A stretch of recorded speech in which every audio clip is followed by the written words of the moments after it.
നമസ്കാരം സുഹൃത്തുക്കളെ. ഇന്ന് നമ്മളുള്ളത് ആറന്മുള ശ്രീ പാർത്ഥസാരഥി ക്ഷേത്രത്തിലാണുള്ളത്.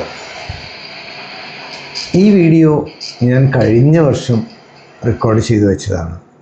പക്ഷേ ചില കാരണങ്ങൾ കൊണ്ട് എനിക്ക് ഈ വീഡിയോ ഇടാൻ പറ്റിയില്ല. ചില കാരണം എന്ന് പറഞ്ഞാൽ എൻ്റെ മടി കൊണ്ട് തന്നെയെന്ന് പറയാം.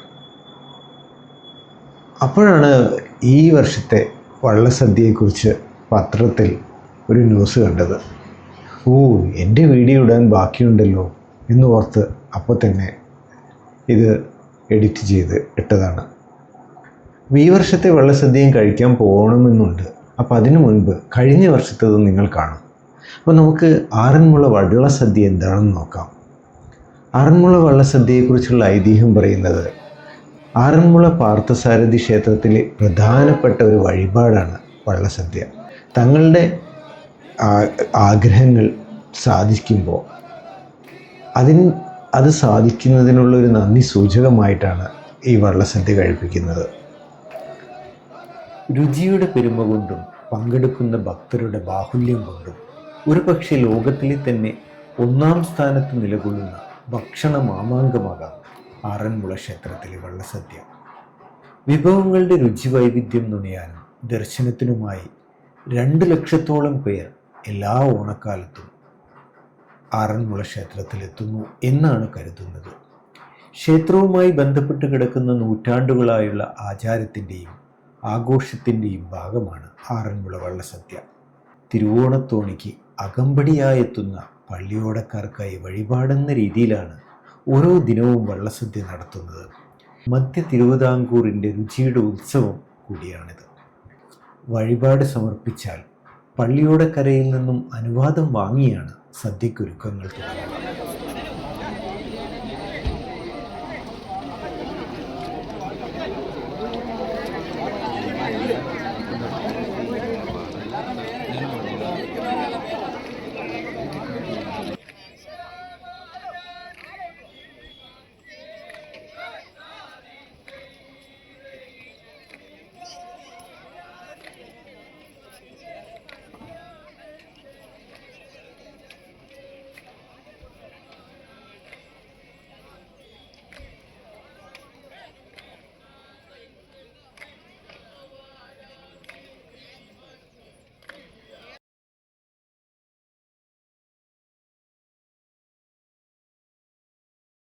വള്ളസദ്യ വഴിപാട് നടത്തുന്ന ഭക്തൻ അന്നേ ദിവസം രാവിലെ ആറന്മുള ക്ഷേത്രത്തിലെത്തി കൊടിമര ചുവട്ടിൽ നിറപറ സമർപ്പിക്കുന്നതോടെ വള്ളസദ്യ ചടങ്ങുകൾ തുടങ്ങും.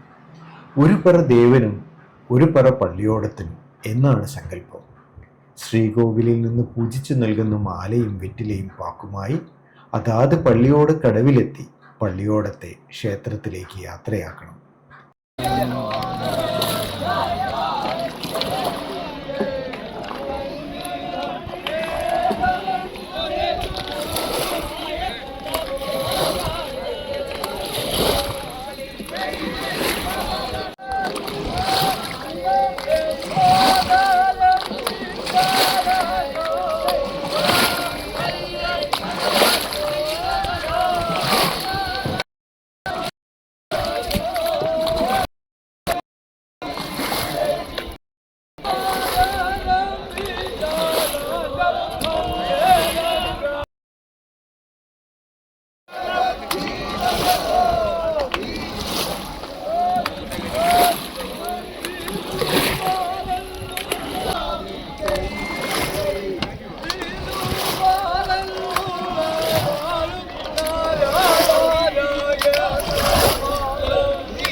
വഞ്ചിപ്പാട്ടുകൾ പാടി ക്ഷേത്രത്തിലെത്തുന്ന ഈ പള്ളിയോടത്തെ അഷ്ടമാംഗല്യം, താലപ്പൊലി, മുത്തുക്കുട വാദ്യമേളത്തോടെ സ്വീകരിക്കും.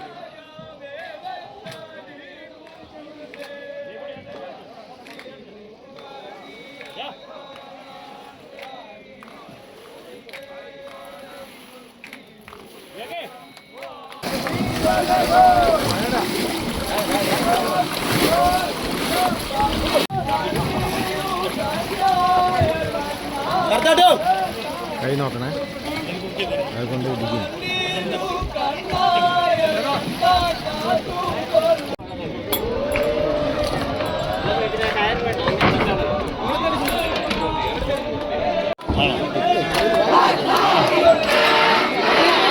സ്റ്റേബിൾ പ്ലാറ്റ്ഫോം അവിടെ പോയിരിക്കുകയാണ്.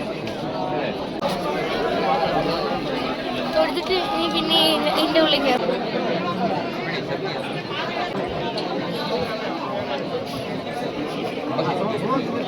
ഗോവിന്ദ തിരുനാമ സങ്കീർത്തനം ഗോവിന്ദ ഹരി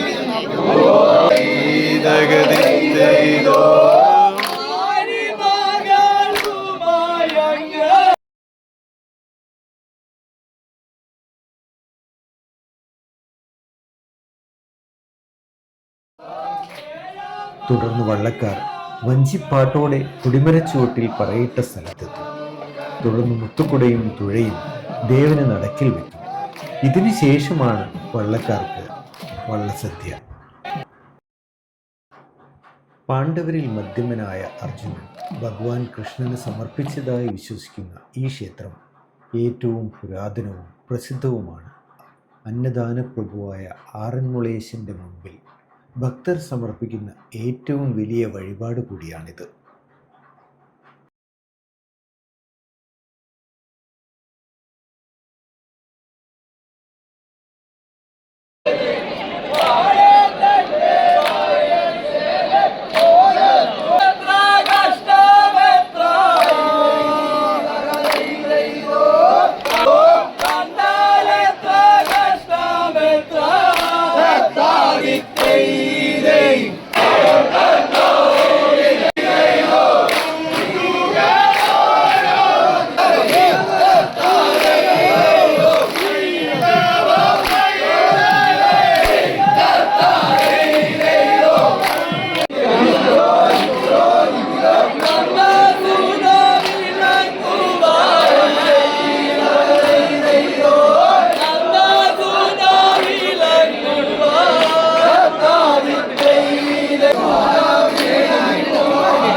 കഴിയുന്നില്ലേ?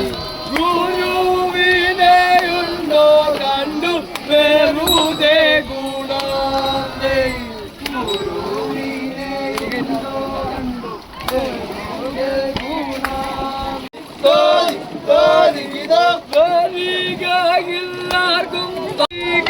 എല്ലാവർക്കും ഭഗവാനെ കാണാൻ കാലേ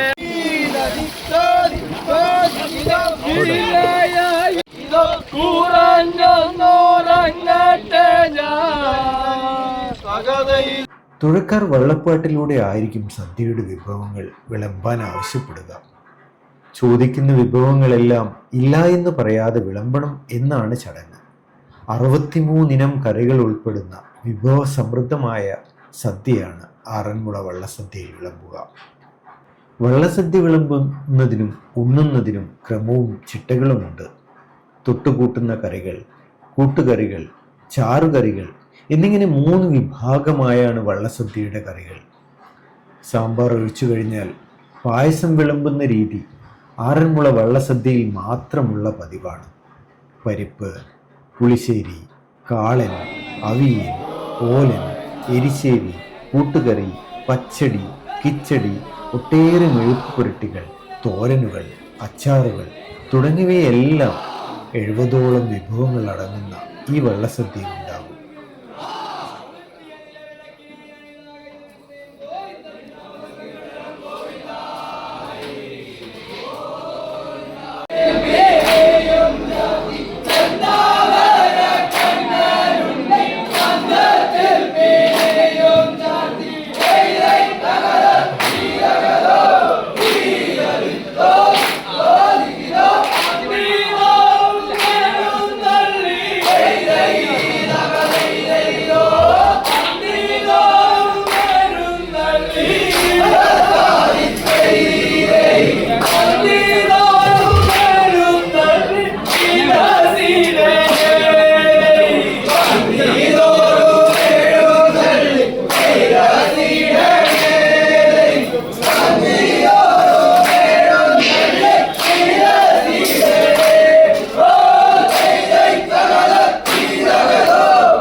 മനസ്സുപോലെ ഭക്തിയോടെ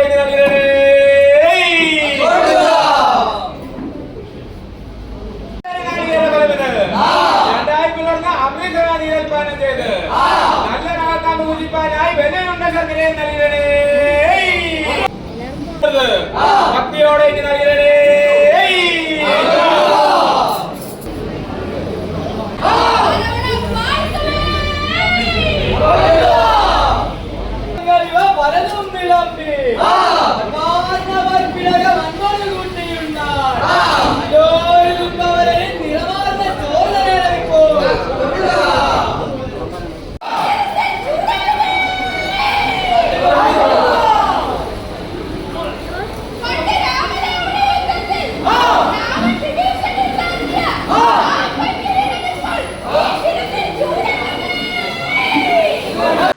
സദ്യയ്ക്ക് ശേഷം കൊടിമരച്ചുവട്ടിൽ പറതളിച്ച് കരക്കാർ അനുഗ്രഹിക്കുന്നതോടെ വള്ളസദ്യ ചടങ്ങുകൾ അവസാനിക്കും.